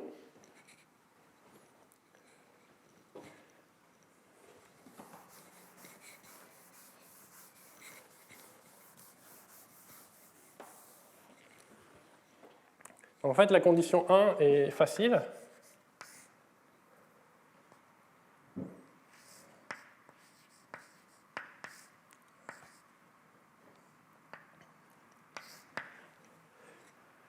Alors donc pour pouvoir commencer à discuter ces conditions, donc ce sont des conditions sur l'homologie ou la cohomologie de X, donc il faut que je dise quelque chose sur qu'est-ce qu'on sait sur la cohomologie de ces intersections complètes X. Donc X est dans l'espace projectif M plus R, c'est une intersection complète. Et dans ce cas-là, on a le théorème de la section hyperplane de Lefschetz.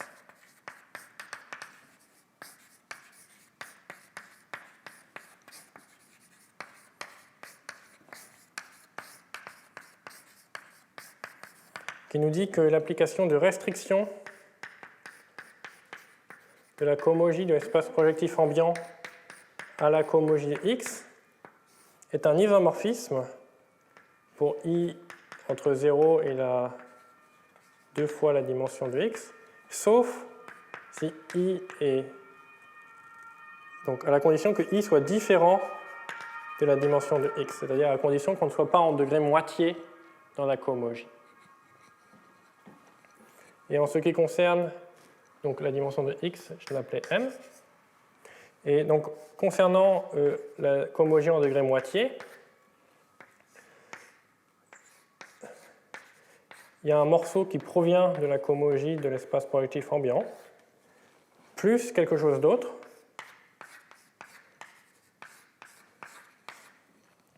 qui s'appelle la cohomologie primitive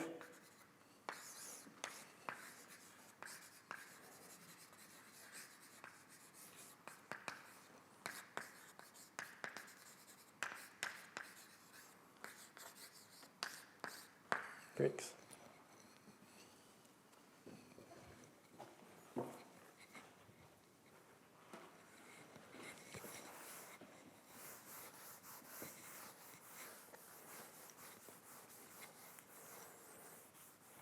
Donc, par exemple, dans cet exemple tout simple d'une cubique dans P2,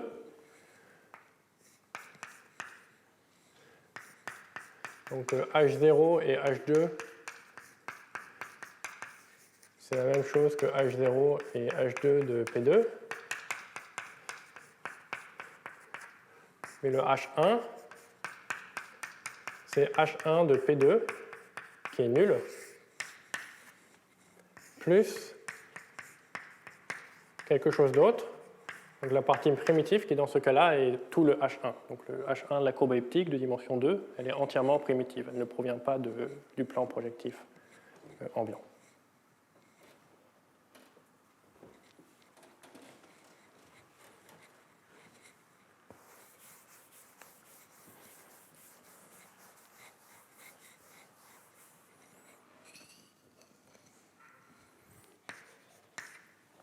Donc cette condition 1 est facile. Tout d'abord, si la dimension de X, donc si M est différente de 2. Cette condition 1, c'est une condition sur le H2. Et donc si ce H2 n'est pas en degré moitié, alors par cette première partie, ça provient entièrement de l'espace projectif ambiant. Donc cette chose-là, le H2, ça va juste être de rang 1. Et donc il n'y a pas de risque de confondre des classes. Parce qu'une application non nulle de quelque chose de dimension 1, on peut vérifier facilement que c'est non nulle parce que la famille est projective, donc ça ne peut pas disparaître entièrement. Donc si M est différent de 2, c'est OK. Donc si M égale 2, c'est-à-dire si notre intersection complète, en fait, c'est une surface, alors on pourrait peut-être qu'il y aurait un problème. On pourrait imaginer, donc dans ce cas-là, le H2 peut être de dimension plus grand. Si je prends juste une surface, je sais pas, une surface cubique ou une surface quartique, ça a des H2 qui sont grands, qui peuvent être grands. Et donc on pourrait avoir ce type de problème. Et ce type de problème est contourné par un théorème de Noether-Lefschetz.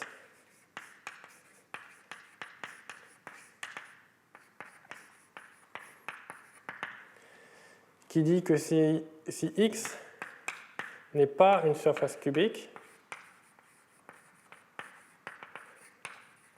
si X n'est pas une surface intersection complète de 2 quadriques, et si X est général,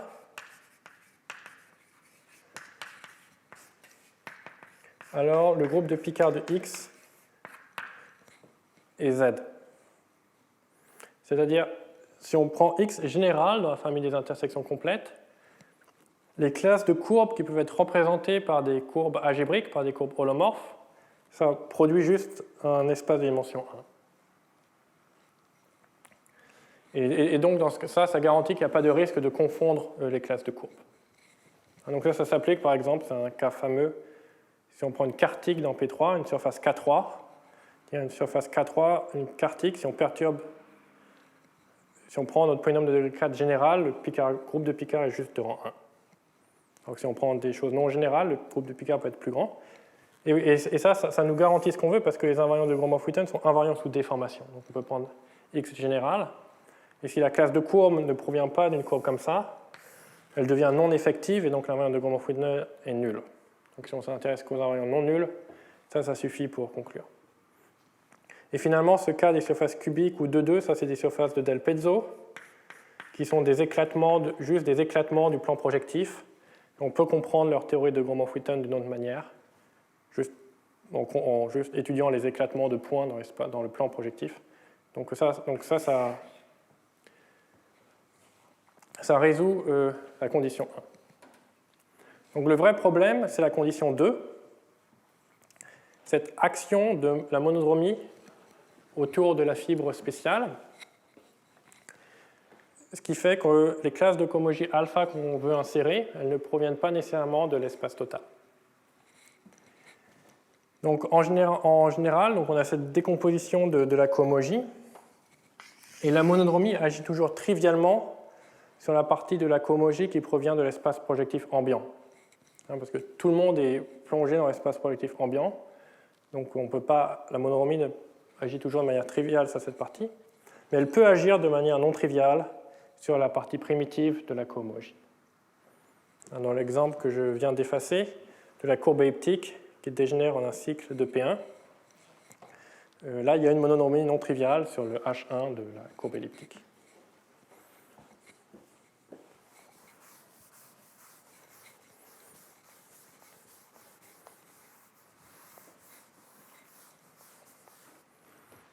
Donc le problème,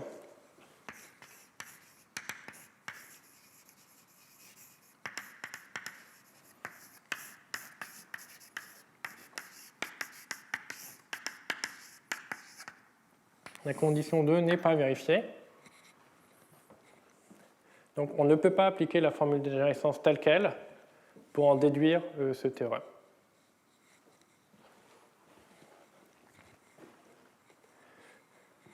Et donc c'est pour ça, jusqu'à présent, quasiment tout ce que j'ai raconté, c'était connu il y a presque 15 ans ou 20 ans. Et donc pour obtenir ce théorème, il faut une idée nouvelle qui est contourner cet obstacle. Donc l'obstacle, c'est que lorsqu'on essaye d'appliquer la formule de dégénérescence, on a cette monodromie autour de la fibre spéciale qui agit sur les classes de cohomologie qu'on veut insérer. Donc on ne peut pas calculer les invariants qui nous intéressent en termes de la fibre spéciale. Et donc pour ça, donc pour contourner cet obstacle, il y a deux idées.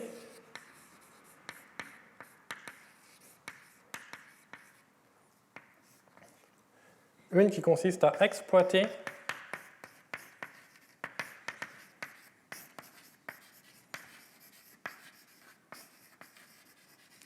la monodromie de la famille universelle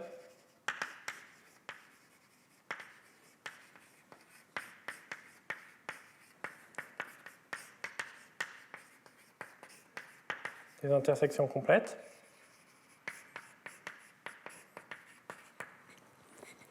Et la deuxième idée, c'est introduction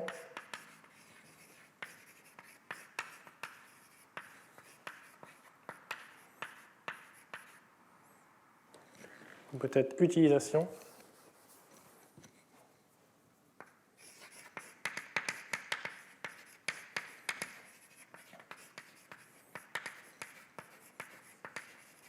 des invariants de Gromov-Witten nodaux.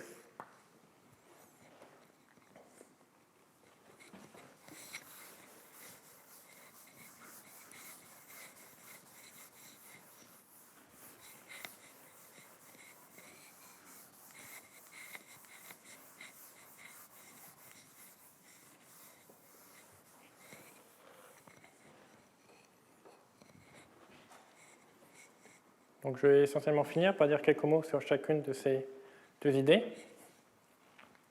Donc, la première, lorsqu'on étudie cette dégénérescence, la monodromie, c'est un problème parce qu'elle nous empêche d'étendre les contraintes qui vivent ici en des contraintes qui vivent sur la fibre spéciale. Mais ici, la monodromie, ça va être l'opposé d'un problème, ça va être une aide. On va utiliser le fait que la famille universelle des intersections complètes a une grande monodromie pour obtenir des contraintes sur les invariants de Gromov-Witten. Donc si je considère la famille universelle,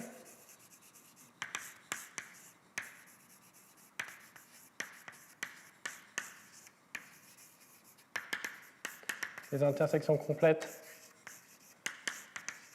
d'un degré donné, et disons des intersections complètes lisses.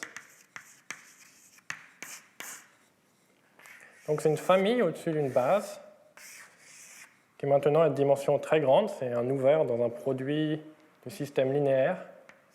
Donc j'ai une base U. Et au-dessus de ça, j'ai une famille universelle, donc j'ai mon X.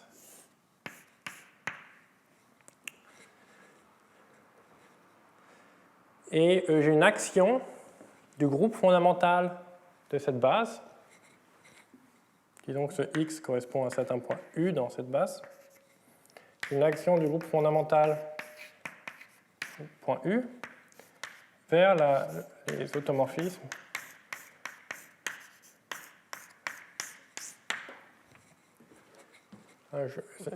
j'ai une famille lisse. Donc topologiquement, c'est localement trivial. Donc si j'ai un chemin dans la base, je peux localement identifier la cohomologie des fibres. Et lorsque je reviens au point de départ, j'ai obtenu un automorphisme de la cohomologie.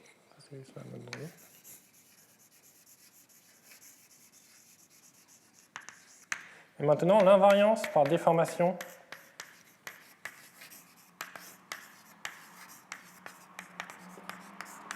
des invariants de Gromov-Witten implique que si je regarde les invariants de Gromov-Witten pour une certaine classe de cohomologie, pour certaines classes de cohomologie alpha, j'ai peut-être plusieurs classes de cohomologie correspondant aux différents points marqués, et si j'agis par un élément de ce groupe sur ces classes alpha, alors en fait, ces classes ou ces invariants sont égaux.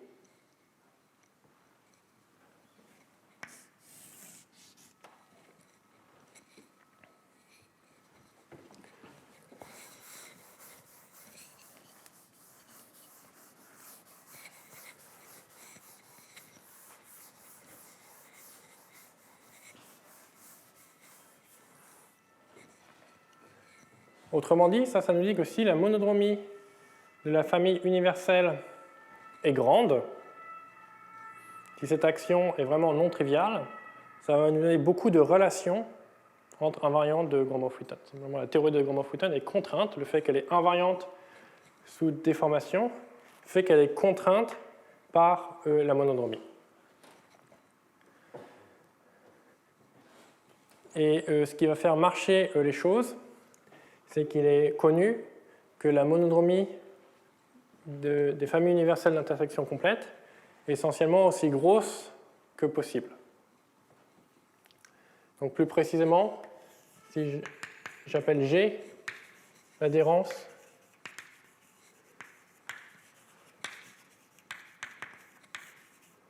de Zariski de l'image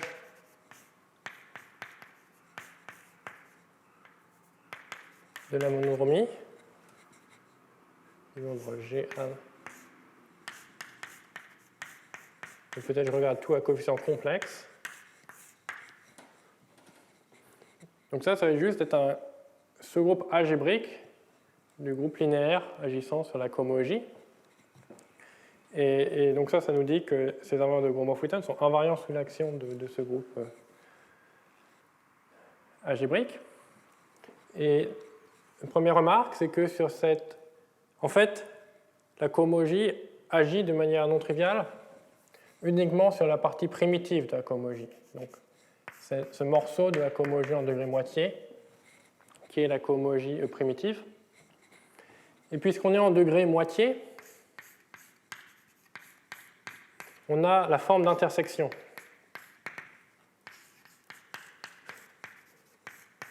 Sur la cohomologie en degré moitié.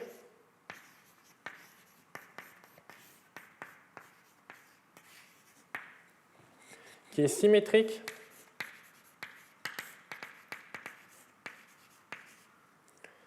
si M est pair.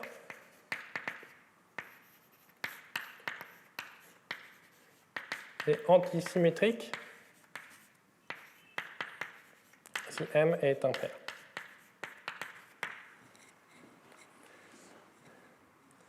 Et puisque cette forme d'intersection est quelque chose de topologique, elle est préservée par l'action de la monodromie. Ce qui veut dire qu'en fait, ce G, c'est toujours un sous-groupe, soit, et peut-être, si, pour simplifier les notations, j'appelle V, cette cohomologie primitive avec coefficient complexe, c'est soit un sous-groupe du groupe orthogonal, pour cette forme d'intersection, dans le cas M est pair, lorsque la forme d'intersection est symétrique, ou bien d'un groupe symplectique, à l'intérieur du groupe de toutes les transformations linéaires.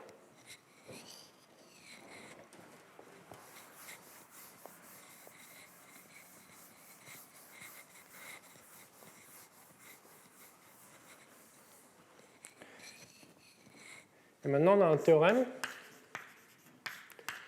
qui est essentiellement à deux lignes, qui dit que si on est dans notre cas, donc X, une intersection complète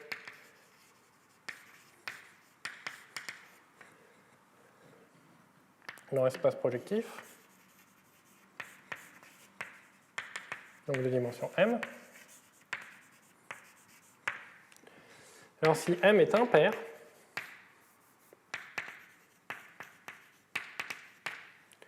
donc c'est notre variété de dimension impaire, et donc si la cohomologie primitive se trouve en degré impair, donc ce qui est le cas pour lequel la forme d'intersection est antisymétrique, donc pour lequel après le groupe de monodromie est contenu dans le groupe symplectique. Donc le théorème dit qu'en fait le groupe de monodromie est en fait égal au groupe symplectique tout entier. Il est aussi gros que possible. Et si M est pair, le groupe de monodromie est aussi gros que possible, c'est tout le groupe orthogonal, sauf pour deux exceptions, deux familles d'exceptions. Si X est une surface cubique,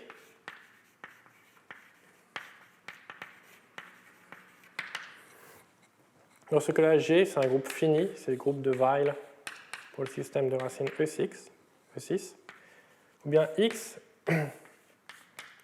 est une intersection complète de deux quadriques.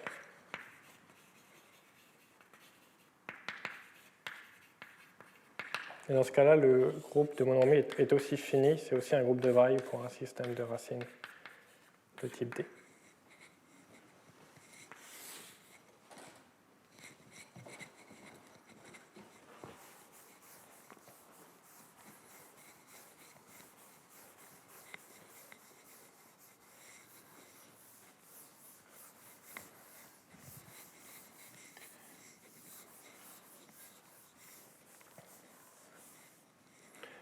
Donc le théorème est très bien, il nous dit que sauf dans quelques cas particuliers, la monodromie de la famille universelle est très grande, ce qui veut dire qu'on aura beaucoup de contraintes sur les invariants de Gromov-Witten. Et peut-être je dis quelques mots sur comment traiter les cas particuliers. En fait, donc une manière simple de dire les choses, c'est que donc le but, au départ, c'est on a notre famille X qui se dégénère en deux morceaux. Et le problème qui faisait qu'on ne pouvait pas utiliser la formule de dégénérescence, c'est qu'on avait une monodromie autour de la fibre spéciale. Mais en fait, dans ces deux cas particuliers, la monodromie de la famille universelle en fait, est très petite. C'est juste des groupes finis. Et en fait, cette dégénérescence qu'on a construite, c'est une dégénérescence semi-stable. Et il y a un théorème de... Donc en général, on a la quasi-unipotence de la monodromie autour d'une fibre spéciale. Et pour une dégénérescence semi-stable, vraiment le diviseur est réduit. La monodromie autour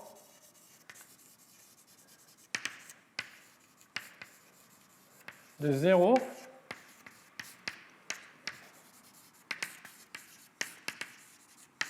est unipotente. C'est-à-dire que toutes les valeurs propres sont égales à 1.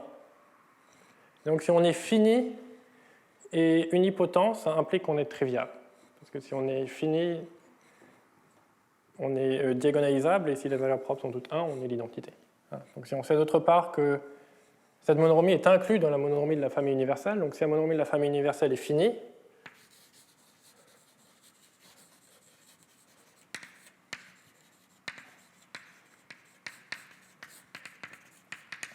ça dit qu'en fait, cette monodromie-là, autour de 0, est triviale. Ça veut dire qu'en fait, dans ces deux cas exceptionnels, on peut appliquer la formule de dégénérescence ordinaire. Donc en fait, dans ces deux cas particuliers, il n'y a pas de travail supplémentaire à faire. Donc à partir de maintenant, j'oublie ces deux cas particuliers. Et donc les cas qui restent à traiter, c'est tous les autres. Et comme il est déjà presque 10 heures, je vais juste finir par expliquer disons, le plan, et je finirai la semaine prochaine, parce que je n'aurai pas le temps de finir aujourd'hui. Donc le plan, c'est d'utiliser le fait que dans ces cas-là, la monodromie est grande pour contraindre les invariants de Gromov-Witten, donc ce qui est écrit ici. Donc ça va permettre de les contraindre, mais ce ne sont pas des contraintes assez fortes pour les déterminer uniquement. Il faut quand même... Donc il y aura la deuxième étape, qui est en fait l'étape cruciale, qui est cette introduction d'invariants nodaux, qui consiste à avoir une idée géométrique supplémentaire pour contourner cette obstruction, donc l'existence de cycles évanescents qui empêchent d'étendre les contraintes à la fibre spéciale. Il y aura une idée supplémentaire, qui est cette introduction des invariants nodaux. Et finalement, donc, il faudra combiner l'information donnée par les invariants nodaux avec les contraintes provenant de l'invariance sous monodromie pour obtenir le résultat final. Comme on est déjà à la fin des 2 heures, je vais juste m'arrêter ici et je continuerai la prochaine fois.